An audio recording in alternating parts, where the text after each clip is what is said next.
and on we'll go.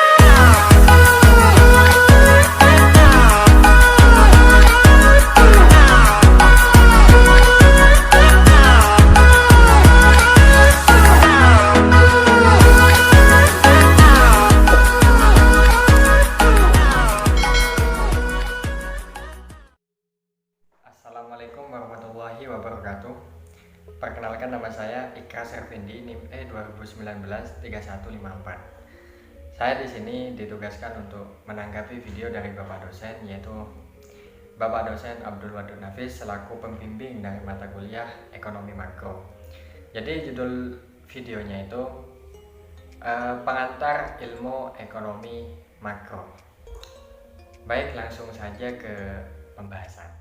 Jadi sebelum kita lanjut lebih jauh apa itu ilmu ekonomi makro, jadi alangkah baiknya kalau kita itu mengetahui apa arti dari kata ekonomi itu sendiri. Jadi ilmu ekonomi itu apa? Ekonomi itu apa? Yang pertama, ekonomi ini berasal dari bahasa Yunani, yaitu oikos dan nomos. Oikos itu memiliki arti rumah, nomos itu memiliki arti tatanan, bisa aturan, dan juga bisa hukum. Ketika digabungkan ini menjadi ekonomi, yang artinya pengelolaan rumah tangga atau manajemen rumah tangga. Jadi seperti itu mengenai apa itu arti kata dari ekonomi. Dan yang kedua, apa itu ilmu ekonomi? Ilmu ekonomi itu saya mengambil dari pendapat Adam Smith yang merupakan salah satu tokoh yang populer dalam perekonomian modern lah. Jadi seperti itu. Menurut Adam Smith, ilmu ekonomi adalah sebuah cabang yang mempelajari tentang tingkah laku manusia dalam usahanya untuk mengalokasikan atau mengelola sumber daya yang memiliki batasan-batasan penggunaan untuk mencapai sebuah tujuan tertentu.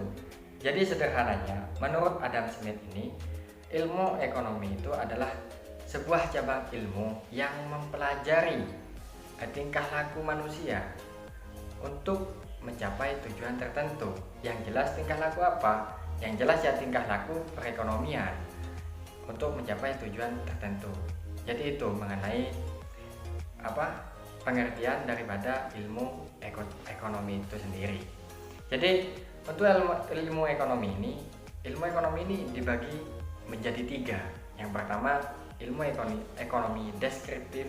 Yang kedua, ilmu ekonomi terapan. Yang ketiga, teori ekonomi atau enggak ekonomi teori. Baik, langsung saja saya jelaskan apa itu ilmu ekonomi deskriptif, apa itu ilmu ekonomi terapan, apa itu ilmu teori ekonomi. Jadi yang pertama, apa itu ilmu ekonomi deskriptif? Ilmu ekonomi deskriptif itu adalah kajian yang memaparkan keadaan perekonomian di suatu wilayah atau negara pada masa tertentu. Jadi ilmu deskriptif ini adalah ilmu ekonomi deskriptif ini adalah salah satu cabang ilmu ekonomi yang di dalamnya mengkaji atau memaparkan keadaan yang sebenarnya suatu perekonomian pada suatu daerah dalam waktu tertentu. Jadi seperti itu. Contohnya perekonomian Indonesia pada masa Orde Baru.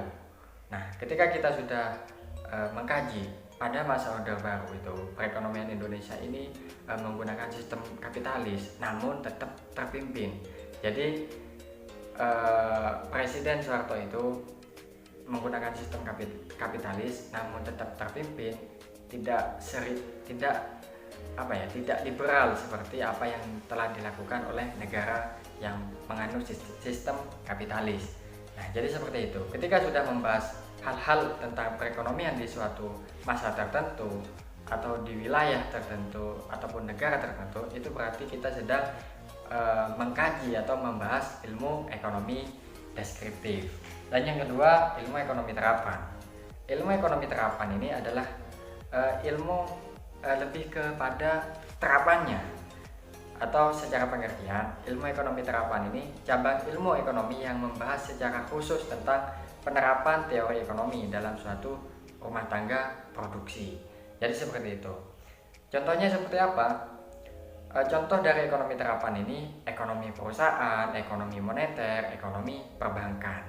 Jadi ketika kita sudah membahas ekonomi perusahaan, ekonomi perbankan, itu artinya kita sedang membahas ekonomi terapan. Jadi ruang lingkupnya itu tidak sebesar ekonomi deskriptif. Dan yang ketiga itu teori ekonomi. Nah, teori ekonomi di sini secara pengertian ilmu ekonomi yang membahas gejala-gejala yang timbul sebagai akibat dari perbuatan manusia dalam usahanya meningkatkan kesejahteraan masyarakat. Jadi untuk teori ekonomi ini adalah ilmu ekonomi yang membahas gejala-gejala yang diperbuat oleh kegiatan manusia, sehingga dapat kegiatan manusia dalam usahanya untuk mencapai kesejahteraan masyarakat. Jadi seperti itu mengenai apa itu teori ekonomi. Dan untuk teori ekonomi ini atau ekonomi teori itu dibagi menjadi dua. Nah, dari sinilah asal usul di mana letak pembahasan ekonomi makro ini. Ternyata ekonomi makro itu berada pada salah satu cabang ilmu ekonomi, yaitu pada pembahasan teori ekonomi. Nah, untuk teori ekonomi ini ada dua macam, dibagi menjadi dua macam. Yang pertama ekonomi mikro, yang kedua ekonomi makro. Jadi secara pengertian apa itu ekonomi mikro? Yang jelas ekonomi mikro ini adalah perekonomian yang berskala kecil. Namanya juga mikro, bukan makro. Jadi kalau kita berbicara mikro artinya itu ruang lingkupnya, apa yang dibahas itu tidak sebesar apa yang dibahas oleh ekonomi makro. Jadi semacam contohnya seperti kita mempelajari perilaku konsumen, kita mempelajari harga-harga di pasar, itu artinya kita sedang mempelajari ekonomi mikro karena ruang lingkupnya itu kecil, tidak besar, tidak nasional lah, katakanlah seperti itu. Dan yang kedua itu ilmu ekonomi makro. Apa itu ilmu ekonomi makro? Jadi inti pembahasan di video kali ini adalah ekonomi makro. Jadi ilmu ekonomi makro itu apa? Studi tentang ekonomi secara keseluruhan. Ekonomi makro menjelaskan perubahan ekonomi yang mempengaruhi banyak masyarakat, perusahaan, dan pasar.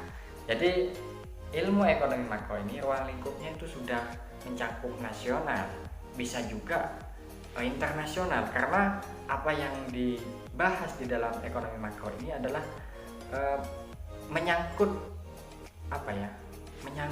orang banyak, menyangkut perusahaan yang ada, menyangkut pasar. Jadi seperti itu. Jadi tidak membahas harga barang, tidak membahas perilaku konsumen. Jadi tidak membahas seperti itu ekonomi makro. Melainkan ekonomi makro ini pembahasannya sudah menyangkut beberapa pasar, beberapa perusahaan, dan juga